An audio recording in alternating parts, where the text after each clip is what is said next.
أعوذ بالله من الشيطان الرجيم. بسم الله الرحمن الرحيم. ويل لكل همزة لمزة الذي جمع ماله وعدده يحسب أن ماله أخلده كلا لينبذن في الحطمة وما أدراك ما الحطمة نار الله الموقدة التي تطلع على الأفئدة إنها عليهم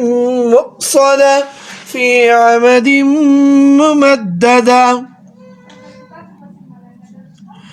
ويل هلاکت دے لكل همزة هر هاغی کس د پارا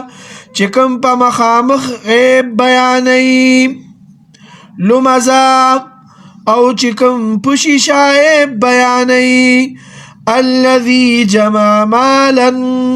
هاغا چا جمع کڑیو مال وعددا او شمار لبیم يحسب او دا گمان بیکولو ان ماله چی بشک عدد دا مال اخلدا ہمیشہ باد سروی کلا خبردار لینبذن دے با ضرور بے ضرور اچولے کیگی فی الحطمہ چرکولو والکی وما ادراکا او تاسو تچا ویلی دی مل حطما چی دا چرکولو والس شیدے نار اللہ دا اللہ تعالی اور دے الموقدہ چی بل کڑے شوے دے التي تطلع هاغا اور چکم را رسیگی علی الافئدہ زڑن باندی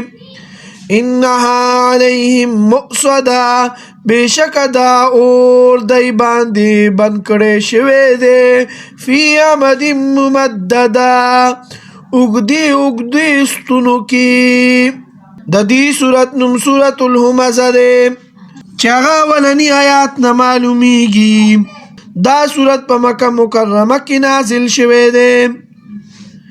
او دین اول یو دیر صورتون نازل شوی دی دا صورت دا نازلوی دو پا اعتبار سرا دو دیرشم لمبر صورت تے پا دی صورت کی او رکو دونہا آیاتون دیم د مکی مکرمی ابتدائی دور کې د پیغمبر علیہ السلام مخالفین ډیرو لیکن مخالفینو کې بعض مخالفین شریف الطبع هغه خو مخالفت کول خو کنزلی او جنگ جګړې بینو کولی او دی کې بعضی داسیو چا شرپسنو هغه بچی دې لاس بیم اچولو او زبان درازی بیم کولا او بعضو به د پیغمبر علیه السلام په مخ کې او د صحابه کرام په مخ کې به چې دی هغه به جبه به چې دی دا تیزه چلوله او پیغمبر علیه السلام او صحابه کرام به تنګول او غلامان به وال او وینځي به والی او تنګولی به دا د دی بس خپل یو فریضه ګڼلې وه چې دا کار به مونږ کوو او بعضو به د پیغمبر علیه السلام په مخامخ هم چې دی زبان درازی کولا او بعضو بچی دی پشی شا کولا چی دی دا نبوت دعوه کردی دا دا مور او پلار نشته دی پسر سوکشته دی نا او دی وی چی یر زد نبوت دعوه کما نو مال با حاصل کما یا دا بعضو بورتی چی نا دا مال حاصلون مقصد ندی بلکہ دا چی دی رشتہ کول مقصد دی تو خورانای کی خونتی کی خزمات ملاوشی دا چی دی سوچ دی او چاوی چیرا عربو چی دے دا طول عرب دے خپل ماتحت کئی لکه بالفرض چا بس خبر کولا چی دا چا خلیل بسر اطلل بسوی بیم پیغمبر علیہ السلام حضرت زین بن حارثہ او حضرت بلال رضی اللہ تعالی عنہ سرا طائف تا چی دے اغا تشریف یوړو دا تاریخ کې دا خبر راغلی ده نو دا غزي چې د درې سردارانو پیغمبر علیه الصلاۃ والسلام دایله چې د لاړو او د اسلام دعوت ولا ورکو او ډېر نرمۍ سره ورسره خبرې وکړي او د الله تعالی وحدانیت او خپل رسالت ورته مخې ته کېښودو او ورته وی چې دا ما د توحید د الله تعالی پیغام راوړی دی او د قیامت چې دی دا حق دی او دا حق وګڼئ او زما نبوت باندې ایمان راوړئ او قرآن پاک چې کوم دی هغه رښتینی کتاب دی رښتې وایئ او دروغو نه ځان بچ کړئ ناب تول کې چې دی کمې مه کوئ او یوې پردۍ زنانه ته چې دی په غلط نظر باندې مه ګورئ او غلا مه کوئ ډاکه مه اچوئ زنا مه کوئ او قتل وغیره مه کوئ یو کس ورته وویل یو ورور چې تا سره فوج څومره دی او دولت در سره څومره دی پیغمبر علیه الصلاۃ والسلام ورته ویلي چې ما سره خو نه فوج شته دی او نه دولت هغه ورته ویلي الله تعالی ته هم یتیم میلاو شوی او چې رسالت یې وله ورکولو چې نه در سره مال شته نه دولت در سره شته یو بل څوک ښه سړی نه و چې داسې وله الله تعالی دا نبوت ورکړی هغه ورته دا وویل او لاړ ونه بل ورته وویلي که الله تعالی ته نبي جوړولی نو هغه د کعبې غلاف چې دی هغه شلولی دی یعنی مطلب دا چې الله تعالی د کعبې چې دی ډېره زیاته ناقدري وکړه چې ستا په شان یتیم او مسکین چې دی هغه لی نبوت ورکو دا یې ورته وویلې هم ونه لاړو دریم چې کوم هغه ځوانانو ته چې دی په اشاره وویلي چې د ده چې دی نعوذ بالله پیټایي وکړي او حوصله شکني ولا وکړي او دومره چې دی دغه کوي چې دی بیا دې خوا رانشي نو دا درې واړه وروڼه چې دی د مجلس نه پاڅېدل او د شرارت اشاره یې وکړه پیغمبر علیه الصلاۃ والسلام چې کله طائف نه راواپس شو د پیغمبر علیه الصلاۃ والسلام پسې دا هلکان ولګېدل او په کاڼو یې وویشتو د کاڼو باران یې پرې وکړو او دومره زیات یې وویشتو خپو باندې چې دی داسې وینې روانې وي او تاریخ وایي چې د پیغمبر علیه الصلاۃ والسلام نه چې دی دومره زیاته وینه چې دی دغه شوه چې چپلې چې کومې وي پڼې مبارکې چې کومې وي هغه هم د وینې نه ډکې شوې او په تاریخ کې د مکې مکرمې دا درې کسان د دوی نوم چې کوم دی ابی بن حلف ولید بن مغیره اخنس بن شریک دا درې چې دی د دوی چې دی خولې له واک نو به چې څه به وي هغه به وي او ابو جهل چې دی هغه هم د دوی چې دی ملګری و او دی هر یو کس چې دی دا زبان درازي به یې کوله دی به وي چې تا سره څومره مال دی تا سره څومره نوکران دي او الله تعالی ته د څه نبوت درکړی دی نو الله تعالی ورته وفرمایل چې ویل هلاکت دی ویل عربی کې هلاکت ته ویل کېږي بربادۍ ته ویل کېږي تباهۍ ته ویل کېږي او په حدیث پاک کې چې دی د ویل دا د جهنم د یوې طبقې نوم دی او دا طبقه چې دی وایي دومره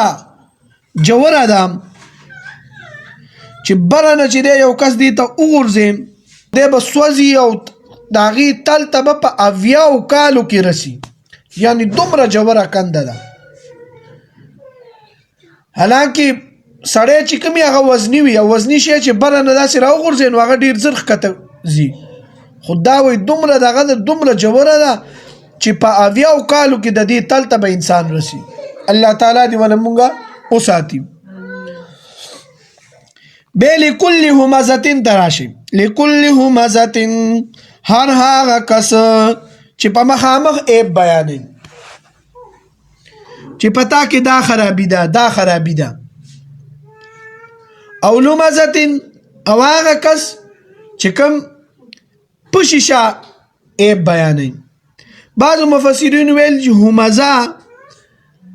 هغه ته ویل کېږي چې هغه د ژبې نه عیب بیان کړي او لمزه هغې ته ویل کېږي چې کوم د لاس په اشارې باندې عیب بیان کړي مثلا یو کس چې دی داسې مندری دی یا ونې چې دی وړه ده نو څوک ورته چې دی د لاس په لاس باندې چې څوک ورته داسې اشاره وکړي چې دا کس مندری دی، یا یو کس چې دی هغه وړوند وي او بل کس ورته چې دی اشاره وکړي چې دا وړوند دی، یا یو کس ګونګی وي او اشاره ورته وکړی شي چې دا ګونګی دی خبرې نشي کولی، نو داسې کولم چې دی ټیک نه دي. او دلته چې دی یو بله خبره مونږه ذکر کوو، که صحیح وي نو الله تعالی دی چې دی مونږ له ورباندې ثواب راکړي، او که دغه نو بس الله تعالی مونږ نیسي نه. خو دلته تاسو مخکې وکتل که نه چې هلته مونږ بیان کړل چې یو کس چې دی دریم کس چې کوم و که نه هغه اشاره وکړه، نو دا مونږ دې ځینې دا هم راغشتی شو چې هغه اشارې والا وکړه نو هغه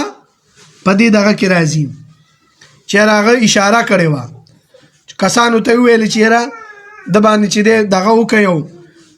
توبه نعوذ بالله ظلم زیاتې پې وکړئ دې ځینې وباسئ. داسې واقعه مونږ سره هم پېښه شوې وه. مونږ چې دی څه موده مخکې داسې هغه وخت کې لا طالبانو او والد محترم الله تعالی دې ول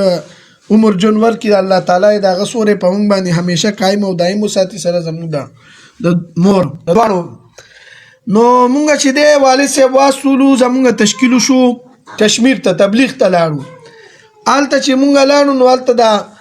دا بد عقیدې والا دا بدعتیان چې دی مونږ پسې ولګېدل او ماشومان راپسې د سکول ولګول او هغه کلي نه چې دی مونږ اوښکو.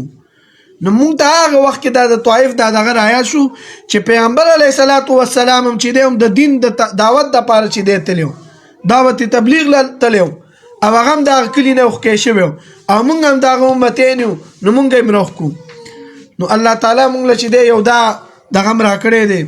بس الله تعالی نه مزید د دین کار والي. ها بیا پیغمبر علیه صلات وسلام چې کومې ازواج مطهرات هغې کې د حضرت سودا بنت زمعه رضی الله تعالی عنها هغه د ټولو نه زیاته لوړه وه، او حضرت صفیه رضی الله تعالی عنها چې دی هغه د قد نه وړه وه. حضرت صفیه رضی الله تعالی عنها وینځه وه او هغې څه پیغام راوړو. نو پیغمبر علیه صلات وسلام هم دغلته ناستو، حضرت عایشې رضی الله تعالی عنها د لاس اشاره وکړه چې هغې چې دی پیغام راستولی دی، لکه د هغې د قد د وړو کېدو هغه اشاره یې وکړه. پیغمبر علیه صلات وسلام چې دا وکتل نو وی چې ای عایشې داسې مه کوه، دا ډېره غټه ګناه ده چې یو کس حاضر نه وي یا غیب وي او تا هغې پسې چې دی داسې اشاره وکړي او تا د هغې چې دی سپکاوی وکړو په دا سمندر کې چې دی میلاو شي دا ګناه، سمندر چې کوم دی اب هم د دې ګناه د وجې نه چې دی تریخ شي.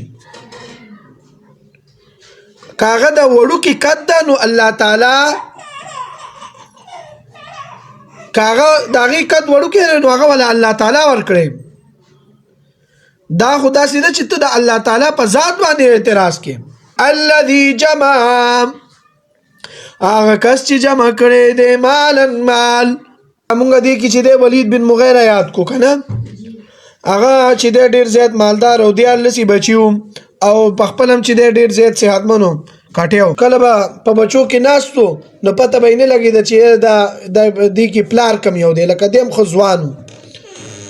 او نوکران موکران هم ښه ډېر او نو ده به چې دی ډېر زیات مال جمع کړی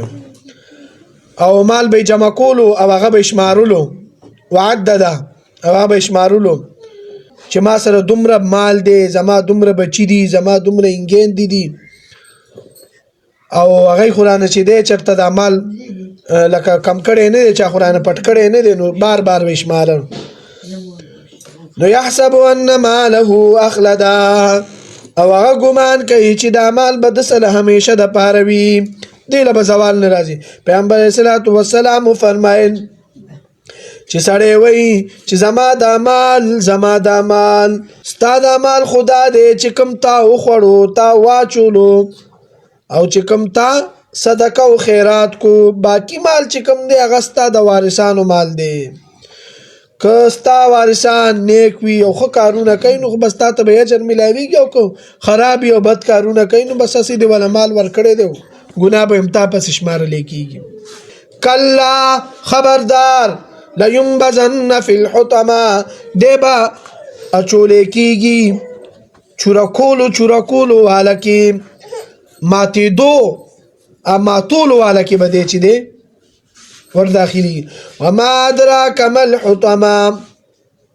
او تاسو ته چا ویلي دي یعنی پیغمبر علیه الصلاۃ والسلام ته وایي چې تاسو ته چا ویلي دي چې هغه چورکولو والا څه شی دی هغه توړ کولو والا څه شی دی نار الله الله تعالی اور دی الموقده چې کوم بل کړی شوی دی هغه اور داسې بهي چې د سر نه واله تر خپو پورې هر یو شی به چې دی سوځوي که ظاهر وي که باطن وي که زړه وي هر څه باندې به د هغې اثر وي. زړه به داسې سوځي